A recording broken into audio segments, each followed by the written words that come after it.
Labour Party and Takta Ivanovacic. This country has resources which are the envy of our neighbours. The Apple billions, record surpluses, low unemployment. But in the Ireland of 2024, even workers with good jobs with their own homes suffer from a lack of public infrastructure and a cost of living crisis. And those without homes are suffering most, at the sharp edge of our housing disaster. It's not just that we don't have enough homes. We've overwhelmed health services. We've a lack of childcare places. We've creaking public transport infrastructure and stalled capital investment, along with rising household bills. All this results from a government which is content to rely on laissez-faire policies and to hope for the best. And Ministers, that's why Budget 2025 is so disappointing. Because this was a budget where your government had the capacity to be transformational. And that's a quote from Minister Chambers' speech yesterday. So it should have been a budget that was going to deliver real sustainable change. It should have been a budget to step up with the necessary public investment to address the challenges we all know this country faces. Instead, what we saw was what we might describe as a glitter ball budget, a budget that was all glitter, full of shiny gimmicks, once-off payments, many of them coincidentally falling to be paid in October and November, but with no gold, no real substance there that will make a difference to people longer term. That's not just an opposition party speaking. I'm looking at the headlines and the commentary on the budget, describing it as short-sighted, as gimmicky, as a pre-election giveaway, as lacking in vision. Full of shiny tokens. My colleague, Deputy Nash, described it yesterday as a gravy plate budget. All sauce, no substance. And I think he's right. The Taoiseach has said he makes no apologies for this budget, but I really think he ought to, because this budget represents a squandered chance, a wasted opportunity. And that's the real tragedy. You've contrived to waste a boom. This budget should have been the chance to focus on eradicating child poverty, giving all families and children the hope of a better future, rewarding work, changing the dial on housing. That could have been done. We could have seen the really serious investment necessary to get us to a point where the state is delivering social and affordable homes. We should have seen delivery of the massive investment that I know Minister O'Gorman, you particularly wanted to see, in the just transition necessary to tackle climate change, to invest in renewables, to cut emissions, to keep homes warm, to deliver on the social contract, a social wage that would ensure that costs would be cut for families, for people, on healthcare and childcare and so much more.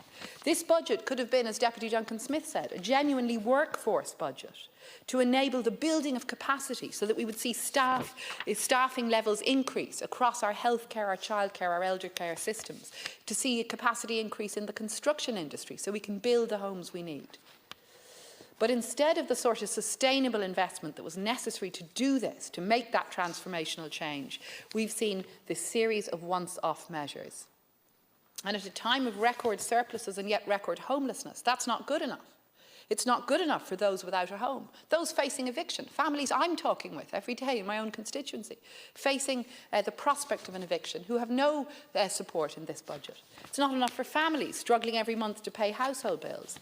It's not enough for women who can't, and it is mostly women, who can't go back to work because they can't find a creche place for their newborn baby. And Minister, You've I think, claimed the baby boost, the newborn baby boost, but it's been pointed out to us by many that the double child benefit won't be of much help in the first place to those who need a creche place, and indeed that there's an anomaly for babies born in December who will be excluded both from the double child benefit payments and the newborn baby boost. Babies born in October will get a payment, babies born in November, but those born in December, in just a strange anomaly, it appears, will be excluded. So I hope that may be reviewed and you might reconsider and backdate the grant. But in any case, these once-off measures are not enough to deal with that real absence, the lack of childcare places, the lack of classrooms for children with special needs, children still waiting on assessments or therapies. It's not enough for people waiting on buses which will not arrive, or for hospital appointments which keep getting postponed or cancelled. So this Fine Gael, Fianna Fáil-dominated government has squandered the opportunity to invest the money that is undoubtedly there in delivering real change. Instead, they have narrowed the tax base. They've increased one-off unsustainable spending. They've no ambition and no vision to deliver change. And that's a real shame, because unlike other opposition parties, we believe in the positive power of the state to make change. We believe that the capacity to make that transformation is there and can be there. Because in this country, we have made great progress over many years. But we can and must do so much better. We can and must invest public money to leverage the power of the state to build better together. That does not mean a few shiny gimmicks here and there. It does not mean bribing people with their own money. It means using our resources sustainably to end marginalisation and to invest in public services that we can all rely on. Homes for all, reliable public transport, cleaner, affordable energy, decent healthcare, childcare and elder care. In our Labour budget document published last week, we outlined key proposals to transform society, to address the chronic deficits that we face today. We put forward proposals to deliver and develop a publicly provided childcare system, to ensure the building of more social and affordable homes, of homes at a scale that is needed. We had proposals to tackle the cost of living, to address and tackle and end child poverty, to provide new climate measures like street-by-street retrofitting, to address the recruitment crisis in the public services, lifting the recruitment embargo, which apparently isn't a recruitment embargo for some reason. We had proposals to deliver free GP care for all children. Instead, as Deputy Smith points out, we see children this year and next year ageing out of free GP care, an initiative brought in originally by Labour. And now we're going to see parents forced to spend 60 or 70 euro per visit to the GP for children who have had the benefit of that scheme all the way up until now. It should have been expanded. We've proposed a new autism special needs guarantee to address that chronic deficit in provision for children with such needs. On housing, Minister, I've spoken at length about initiatives we've proposed for Labour that could really help and support children who are without a home. Our Homeless Families Bill, our Renters' Rights Bill. If you wish to help those who are facing housing insecurity, you could pass those bills. It's not cost that has prevented the passage of these bills, it's ideology. It's not cost that has prevented the real and substantial addressing of homelessness. It's ideology. It's a lack of focus, a lack of ambition to end homelessness. And that's incredible when we know that over 14,400 people are now in homelessness, including a devastating 4,419 children, a new and shameful record, each figure representing a child forced to do homework on a hotel bedroom floor. Government is continuing to miss social and affordable housing targets, which themselves have been set too low. And interestingly, I've attended a great many housing debates and panels in recent weeks as the spokesperson for our party on housing. But a recurring feature of this, and these are cross-party panels, a recurring feature has been Fine Gael's notable absence from these panels. It appears they've thrown in the towel on housing. There is some new money in the budget for planning, undoubtedly, and for other measures, but it's not enough. And again, it lacks ambition or vision. We are still only funding the social and affordable housing targets set out in 2021. And there's simply not enough of an increase in funding for the retrofitting programme we so badly need. So what would we do in Labour? Our proposals focus on increasing supply of homes, on ensuring protections for renters, and on tackling vacancy and dereliction. Because we know that on the spending side, increasing supply of homes is the best way to help those who are victimised by our housing disaster.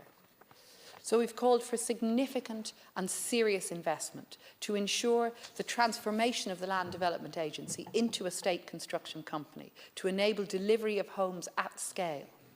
We've called for protections of renters, to double the rent tax credit, to introduce a rents register and deposit protection scheme, to ensure the building of 22,000 social and affordable homes per year, and to establish a new national retrofitting fund using some of the Apple money that would create a real retrofitting revolution.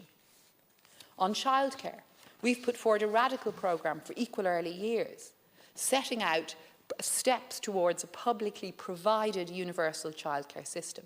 Others speak about public funding, but that won't deliver the radical and sustainable change that is needed. And for all the self-congratulation that government ministers have engaged in about childcare, you've provided just a €10 million increase to overall capital expenditure for childcare, with no reference to building or buying childcare facilities. The question about delivery of childcare and change in childcare, Minister, is not about whether to spend money, it's about how it's spent. And we know the state is investing in childcare and subsidising, but it's propping up a system that is a piecemeal system overly reliant on small private providers who themselves are struggling and in some cases are closing, with a consequent knock-on effect for families and children. Children who deserve an equal start. And we're seeing staff leaving the sector because of poor pay and conditions. So what do we propose? We propose the rollout of 6,000 additional public childcare places each year to build out to 30,000 places over 5 years. We've also proposed the rollout of a new childcare in situ scheme, and this is genuinely innovative, to allow for the underwriting of existing private services where feasible and where the private provider wishes to withdraw their service. This would increase access to places without removing parental choice.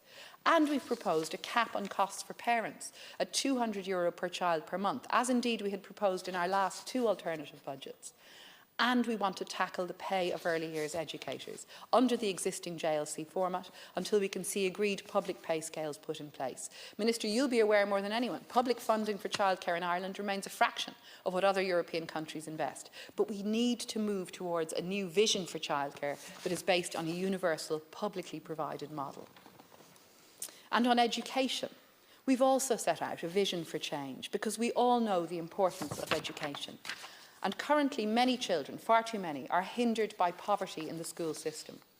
To address child poverty, Labour would introduce a new DESH Plus model. The original DESH programme, developed by the late Niamh Rannoch, is a proud Labour achievement. But many principals are now calling for a second stream, a focused stream of investment to break the cycle of intergenerational poverty. And we have provided initial funding of €3 million for the creation of such a DESH Plus scheme. No minister mentioned this at all, and yet it was a key structural change that could address child poverty. Indeed, it's a scandal that today in Ireland hundreds of children had no special needs facility available to them at the start of the school year or had to travel long distances to access appropriate settings. And that's why we've proposed an autism guarantee, a guarantee that the state will invest in planning to ensure suitable places and supports will be available every school year for every child, not the sort of scramble that we see every single year for parents. On disability supports, we've proposed significant investment. Disappointingly, we see only €10 million in your budget for the Children's Disability Network teams, at a time when the responsible minister predicts the waiting list will be more than 20,000 by the end of the year. Minister, the reality is that tens of thousands of children remain failed by this government's policies and by this budget. Nearly 90,000 children in Ireland live in consistent poverty. This budget contains no vision on the eradication of child poverty.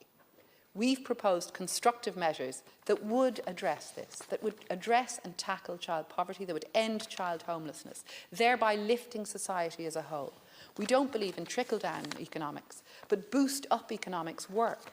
And our Labour budget contains radical, realistic and costed plans to address the real economic insecurity impacting on people's lives and impacting on far too many children. It would end the Hibernian paradox, a cash-rich country with poor infrastructure and services, a country which, as Deputy Nash says, is rich but feels poor for far too many. We know that the Taoiseach is likely to call an election very soon. He should name the date now. He should enable a real debate on the choices facing voters, because this is about choices, and in this budget, this government took a choice not to make the transformational change that could have been carried out.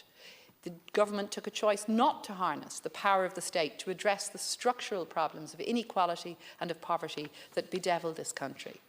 We in Labour have a conviction in the capacity of the state to make transformational change. As a party of the centre-left, we believe there could have been a genuinely progressive budget, and I know the Taoiseach used the word progressive. I disagree with him. This was not a progressive budget, and it could have been. Unlike some of those who describe themselves as left-wing, we recognise the need to tax wealth, not work. And we endorse solidarity with those in the international protection system and with those in Ukraine. We welcome measures in the government's budget that do provide that solidarity. But the government's budget lacked a coherent vision. It lacked a sustainable plan to tackle structural disadvantage and structural inequality. Our fully costed plan to provide sustainable solutions for struggling households and struggling communities around the country is what we need now. Our plan had a coherent vision. Our plan has a vision to build better housing together, to build better healthcare together, to build a better future for our children together.